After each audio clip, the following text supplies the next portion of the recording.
Good morning students. Today we are going to solve exercise 6.2. So the very first question, in the figure find the value of x and y and then show that AB is parallel to CD. Okay, now हमें वही सारी relations लेने हैं angle के बीच में, alternate interior angle और vertically opposite plus linear pair, इन सारे एंगल्स को लेके ही ये सब हमें प्रूव करना है। तो सबसे पहले हम लोग देखते हैं एंगल 50 डिग्री प्लस एक्स। ध्यान से अगर हम लोग देखें तो ये एक सिंगल लाइन पे बन रहा है, सिंगल लाइन पे बन रहा है। So 50 plus x is equals to 180 degree. कौन सा एंगल हुआ? Linear pair. Okay, now the value of x is equals to 180 minus 50 or what we can say 130 degree. तो हमारा पहला पार्ट आ गया, the value of x is equals to 130 degree. Now the second part, y is equals to 130. Opposite है, vertically opposite angle बन रहा है। Mention it, vertically opposite angles. Okay, now यहाँ से हमें पता चला फर्स्ट एंड सेकंड से हमें पता चला x is equals to y from equation first and second we can say that x is equals to y. और हमने क्या पढ़ा था? when the lines are parallel then the alternate interior angles are equal. यहाँ देखेंगे Z shape बन रही है और X और Y में, X और Y में Z शेप बन रही है। तो when the lines are parallel then the alternate interior angles are equal, and when alternate interior angles are equal,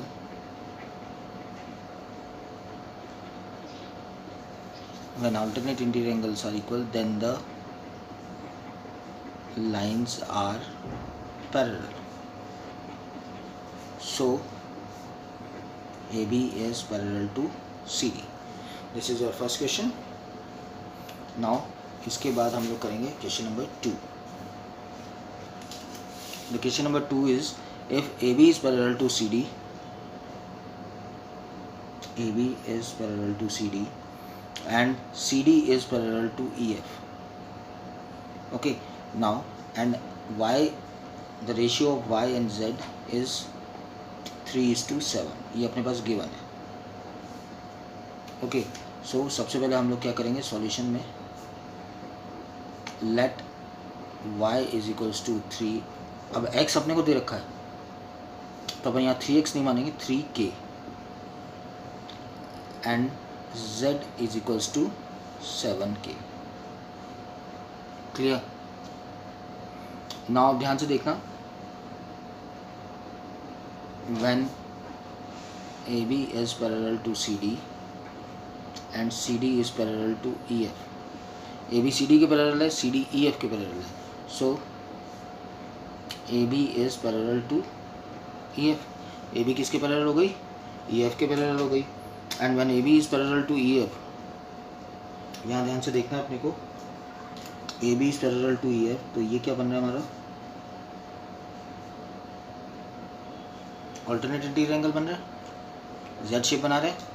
तो angle x is equals to Z.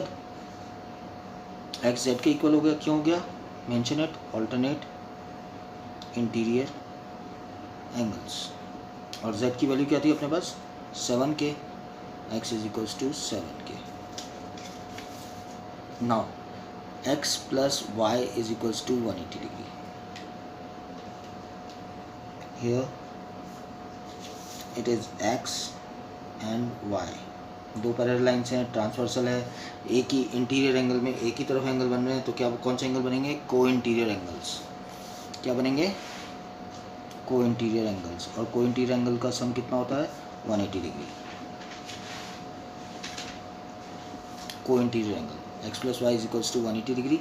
X की value कितनी है 7k और वाई की वैल्यू कितनी है 3k। 10k is equals to 180 degree and k is equals to 180 upon 10 is equals to 18 degree. तो k की वैल्यू 18 आ गई। अपने से क्या पूछा था, फाइंड x, सिर्फ x पूछा था। तो x is equals to 7k is equals to 7 into 18, 126 degrees. 7 into 18 126। Okay, this is your question number 2। और उसके बाद हमारे पास आता है question number 3। If A B is parallel to C D, A B is parallel to C D and E F is perpendicular to C D. ये किसका sign है, परपेंडिकुलर का साइन है। And angle G E D, angle G E D, ये पूरा angle कितने का हो गया 126 degree. Find angle A G E, okay, and G E F. A G E ये वाला अपने को फाइंड आउट करना है, जी ई एफ ये वाला छोटा वाला फाइंड करना है अपने को, एंड एफ जी ई ये वाला फाइंड आउट करना है। अपने को 3 एंगल फाइंड करना है। सबसे पहले हम लोग find angle A G E. No, यहाँ पे सबसे पहले देखना A B is parallel to C D, A B is parallel to C D and G E is transversal. जी क्या है, ट्रांसवर्सल हो गई। यहाँ पर हम लोग देखेंगे दिस वन, और ये जेड शेप बन रही है। अब इसमें जेड शेप में पूरा एंगल आ रहा है, जेड में ही पूरा एंगल आ रहा है अंदर से लेके बाहर तक का। Okay, so angle A G E is equals to angle G E D, और जी डी हमें क्या दे रखा था 126 इज इक्वल्स टू 126 डिग्री। तो पहला पार्ट हमारे पास आ गया। The second part angle G E F, कहाँ पे आ रहा है G E F, this one, ये वाला आ रहा है एंगल जी ई एफ। तो angle G E F is equals to ये पूरा एंगल 126, इसमें से 90 माइनस कर देंगे, 126 degree minus 90 degree is equals to 36 degree.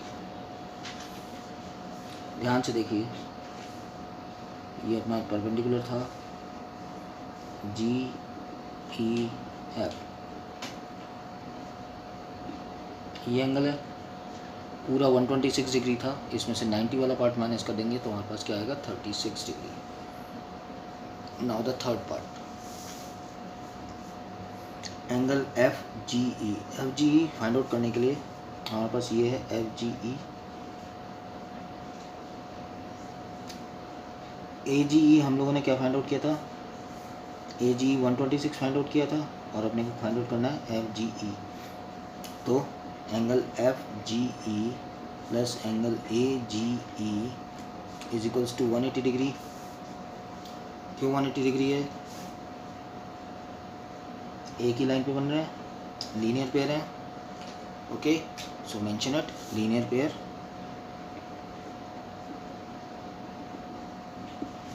और ए जी हमारे पास क्या था 126 degree.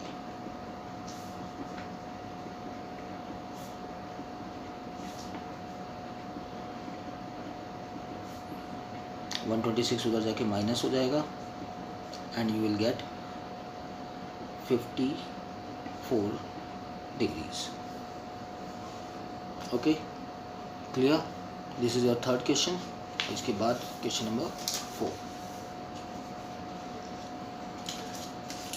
Now if P Q is parallel to S T, P Q और एस टी पैरेलल है। अब पैरेलल है पर ये दोनों लाइन्स तो कहीं एक दूसरे से वो भी नहीं हो रही है, तो अपन क्या करते हैं, ये ऐसे पैरेलल होती है, प्रोड्यूस करने पे पैरेलल होती है ना। तो P Q is parallel to S T. Okay, now angle R S T is equals to 130 degree and P Q R is equals to 110 degree. अब इसमें हम लोग क्या करेंगे, सबसे पहले हम लोग इसमें कंस्ट्रक्शन करेंगे। कंस्ट्रक्ट स्टेटमेंट हमें लिखना पड़ेगा। हम क्या कंस्ट्रक्शन कर रहे हैं, construct a line A B कैसे कंस्ट्रक्ट करनी है, पासिंग थ्रू आर।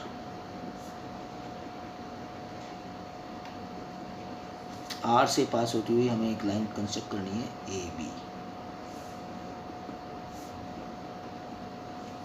अब कैसे कंस्ट्रक्ट करनी है, सच दैट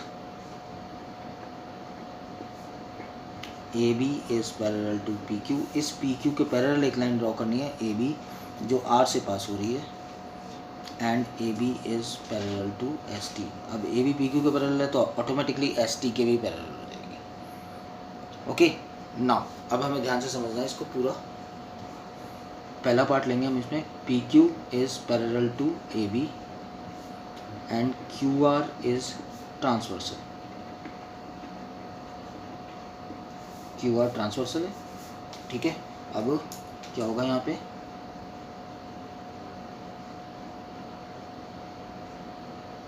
ये पूरा दिख रहा है तो ये क्या हो जाएगा, ऑल्टरनेट इंटीरियर एंगल हो जाएगा।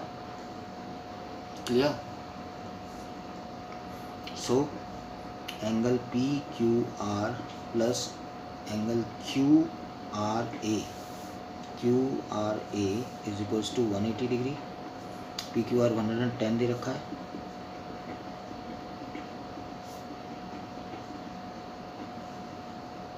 Sorry angle Q R A is equals to 180 minus 110 और इज इक्वल्स टू 70 डिग्री। हमारे पास ये क्या आ गया, 70 degree. Now the next part, S T is parallel to A B. Again वही चीज़ है, दोनों को इंटीरियर एंगल हो जाएंगे and you have to mention it. Co interior angle यहाँ भी मेंशन नहीं किया था अपन ने।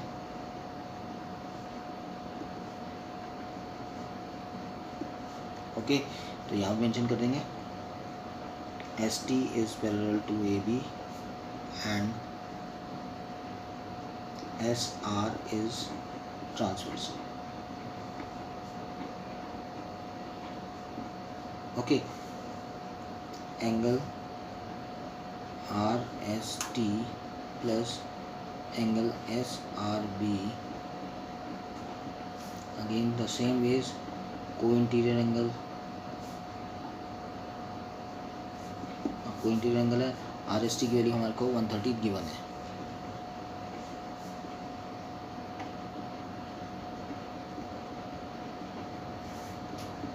इसको इक्वेशन नंबर 1 नाम दिया जाता है। ये हमारे पास आ गया 50 डिग्री, एस आर बी हमारे पास आ गया 50 डिग्री। नाउ अब हमें फाइंड आउट क्या करना था, क्यू आर एस, ये वाला पार्ट फाइंड आउट करना था। अब ये हमारे पास आपको सबको दिख रहा है, ये 70 आ गया, ये 50 आ गया, ये पूरा एक लीनियर पेयर बन रहा है, एक ही लाइन पे तीनों एंगल बन रहे हैं। तो हम लोग क्या लिखेंगे, now angle Q R A plus angle S R B plus angle Q R S is equals to 180 degree, linear pair. इसकी वैल्यू हमारे पास क्या आई थी, 70। इसकी वैल्यू क्या आई थी, 50 plus angle Q R S is equals to 180 degree. इन दोनों का सम 120 होता है, 120 प्लस का उधर जाके माइनस हो जाएगा and you will get the answer 60 degree. This is your answer. Okay now this is your question number 4। इसके बाद हमारे पास आता है question number 5। If A B is parallel to C D and angle APQ 50 degree, angle PRD is 127 degree, find x and y। हमें ये दो चीज़ें फाइंड आउट करनी है। पहले x को फाइंड आउट कर लेते हैं।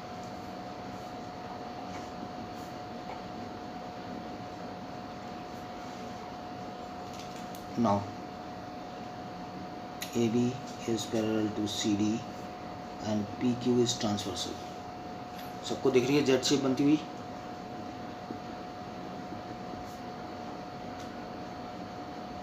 ओके सबको जेड शेप बन रही है। सो angle A P Q plus angle PQR is equals to sorry Z shape बन रही है, that means they both are equal. Angle APQ is equal to angle PQR, दोनों इक्वल हैं. क्यों इक्वल हैं? Alternate interior angles. Okay, AP की value क्या दे रखी है? 50. Angle PQR is equals to 50 और x is equals to 50 degree. ये x है तो x is equals to 50 degree. ये अपना फर्स्ट पार्ट हो गया. नाउ सेकंड पार्ट के लिए पहले थोड़ा समझ लेते हैं. AB is parallel to CD and PR is transversal. ध्यान से देखना, अगेन Z शेप बन रही है. क्या लिखेंगे? AB is parallel to CD and PR is transversal. ये देखो, तो क्या होगा? ये ऑल्टरनेट इंटीरियर एंगल है, दोनों इक्वल हो जाएंगे. So angle APR is equals to angle PRD. किस लिए हैं? Alternate interior angles. PRD की वैल्यू क्या है? PRD is equals to 127 degree. APR क्या है? 50 प्लस y, दोनों को मिलके बनेगा and y is equals to 127 minus 50, that is equals to 77 degree. Okay, this is your question number 5. now इसके बाद जो क्वेश्चन है, question number 6, that is important. market, that is an important question. आपको अच्छे से समझना है इस क्वेश्चन को. हम लोग पहले क्वेश्चन रीड करते हैं. Question number 6, PQ and R is two mirrors placed parallel to each other. An incident ray AB strikes the mirror PQ at B. B पे strike कर रही है. The reflected ray moves along the path BC. Reflect होके BC path पे चल रही है. And strike the mirror RS at C. RS पे C पे strike कर रही है. And again reflects back along CD. Okay, so अपने को प्रूव करना है that AB is parallel to CD. We have to prove this. सबसे पहले PQ and RS are two mirrors placed parallel. So the given part is PQ parallel to RS. Okay, now prove करना है AB parallel to CD. अब PQ parallel to RS है, ठीक है. AB reflected ray, incident ray and CD reflected ray. Okay, now सबसे पहले इस question में हमें पहले मिरर फॉर्मूले, लॉज ऑफ रिफ्लेक्शन, वो सब याद करने पड़ेंगे जो हम लोग साइंस में पढ़ चुके हैं. नाउ हमें सबसे पहले क्या था वो चीज़ एक बार हम लोग रिकॉल कर लेते हैं. Laws of reflection. Laws of reflection says that angle of incidence is equal to angle of reflection, the first law. The second law, the reflected ray, the incident ray and the normal are in the same plane. तो यहाँ normal हमें create करना पड़ेगा, वो हमारा आएगा construction के part में. Construction. And the normal is always perpendicular to the mirrors. Okay, construct BENCF normals to the mirror PQ and RS respectively at B and C. हमने क्या बनाया कि दो नॉर्मल्स बनाए BE एंड CF. ये दो नॉर्मल बनाए PQ and RS के perpendicular. Normals are perpendicular to BE is perpendicular to PQ and CF is perpendicular to RS. Normals perpendicular होते हैं मिरर के, So BE perpendicular to PQ and CF perpendicular to RS. Here BE and CF are perpendiculars to the parallel. Okay ये दोनों parallel हैं, perpendiculars हैं. So BE is parallel to CF. Now this line is important. जब BE दो parallel lines के कोई perpendicular line हम लोग ड्रॉ करते हैं तो वो भी आपस में पैरेलल होती हैं. The perpendicular to the drawn to the parallel lines are always parallel. यहाँ लिखना चाहो तो लिख सकते हो, मैं लिख देता हूँ आपके लिए.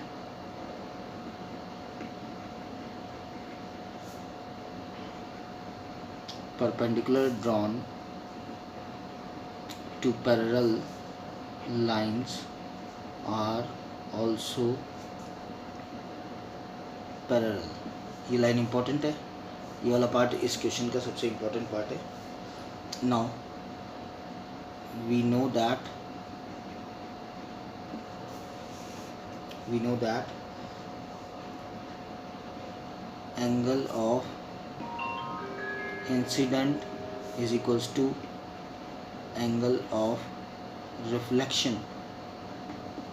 Angle of incident और angle of reflection दोनों इक्वल होते हैं. That is the law of reflection. So angle 1 is equals to angle 2. पहले नेमिंग कर लेते हैं. Sorry. Now this is angle 1, this is angle 2, 3 and 4. Okay. Angle 1 angle 2 के equal हो गया. Angle of incidence is equal to angle of and angle 3 is equals to angle 4. ठीक है. ये हमारे पास दो इक्वेशन बन गई. हमने अभी तक क्या किया? हमने पहले नॉर्मल ड्रॉ किया. नॉर्मल क्योंकि मिरर के परपेंडिकुलर होता है तो BE is perpendicular to PQ and CF perpendicular to RS. Now दो पैरेलल लाइन के अगर हम लोग परपेंडिकुलर्स ड्रॉ करेंगे तो वो भी आपस में पैरेलल होंगे. तो BE is parallel to CF. ये हमारा एक पार्ट हो गया. ठीक है. नाउ अब हमें पता है एंगल ऑफ इंसिडेंट और एंगल ऑफ रिफ्लेक्शन इक्वल होते हैं. तो angle 1 is equal to angle 2, angle 3 is equal to angle 4. Now BE is parallel to CF and BC is transversal. BE is parallel to CF and BC is transversal. ध्यान से देखेंगे तो हमें Z बनता हुआ दिखेगा. Z में क्या होता है? ऑल्टरनेट इंटीरियर एंगल बनते हैं और वो क्या होते हैं? इक्वल होते हैं. So angle 2 is equals to angle 3. इसको इक्वेशन का नंबर दे देते हैं 3rd. और ये क्यों है इक्वल? क्योंकि ये है alternate interior angles. Now angle 2 is equals to angle 3 है. एंगल 2 किसके इक्वल है? एंगल 1. हम लोग रिप्लेस कर सकते हैं इसको. और एंगल 3 किसके इक्वल है? एंगल 4 के. तो ये दोनों भी आपस में इक्वल हो गए. एंगल 2 की जगह हमने 1 रिप्लेस किया, एंगल 3 की जगह हमने एंगल 4 रिप्लेस किया. क्लियर? ये दोनों भी इक्वल हो गए आपस में. Adding equation 3 and equation 4. 3 और 4 को प्लस कर देंगे तो हमारे पास क्या मिलेगा? Angle 1 plus angle 2 is equals to angle 3 plus angle 4. Now angle 1 plus angle 2 ये पूरा एंगल हो गया ABC. 3 प्लस 4 कितना हो गया? BCD. ठीक है. तो हम लोग यहाँ क्या लिखेंगे? एंगल 1 प्लस 2 को हम लोग क्या लिख सकते हैं? ये मैं आपके लिए थोड़ा सा इसको इधर कर देता हूँ. क्या आया था? Angle 1 plus angle 2 is equals to angle 3 plus angle 4. Okay. Now angle 1 plus 2 क्या हो गया? ABC. Angle ABC. और 3 प्लस 4 क्या हो गया? BCD. Angle BCD. नाउ अगर हम लोग ध्यान से देखें तो ये भी एक हमें Z बनता हुआ दिख रहा है. तो ये ऑल्टरनेटिंग इंटीरियर एंगल है. when alternate interior angles are equal, then the lines are parallel. Okay, जब alternate interior angle equal होते हैं तो लाइन्स क्या होती है, पैरेलल होती है. सो अब कौन कौन सी लाइन पैरेलल होगी, ए बी और C D. A B is parallel to C D, hence proved. इसी फॉर्मेट में इसको पूरा कंप्लीट करना है. इम्पॉर्टेंट क्वेश्चन है. Okay, 6 questions are there only, और 6 के 6 हम लोगों ने कर लिए. You have to copy the examples and the questions in your notebook. That's it for today. Okay.